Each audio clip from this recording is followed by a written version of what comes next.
Au 7e siècle, dans le désert de la Mecque, le Coran fut révélé au prophète Muhammad, PSL, comme guide ultime pour l'humanité. La sourate Al-An'am, révélée en une seule fois, établit la justice divine comme absolue, contrastant avec les lois humaines changeantes. Le verset 6-16 met en garde contre l'aveuglement majoritaire, un message toujours pertinent aujourd'hui.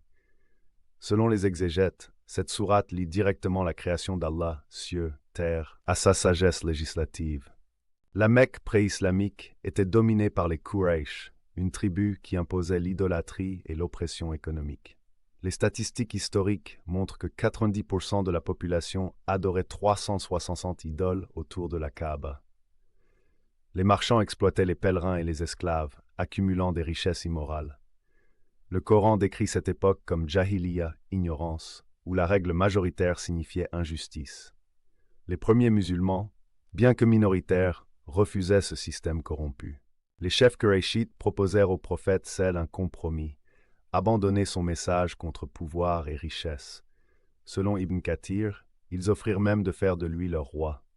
Le Coran rejeta ces tentations, soulignant que la vérité ne se mesure pas au nombre de partisans. Ce récit illustre le danger éternel du conformisme. Aujourd'hui encore, 67% des gens admettent suivre l'opinion majoritaire, même contre leur jugement, étude Pew Research 2022. Le verset 616 est un avertissement clair. Si tu obéis à la majorité sur terre, ils t'égareront du chemin d'Allah. Les exégètes comme Al-Tabari expliquent que ce verset répondait aux demandes des Mécois d'abandonner le monothéisme pour leur polythéisme majoritaire. Aujourd'hui, ce principe s'applique aux dictatures de la majorité, 51% imposant leur vue aux 49%.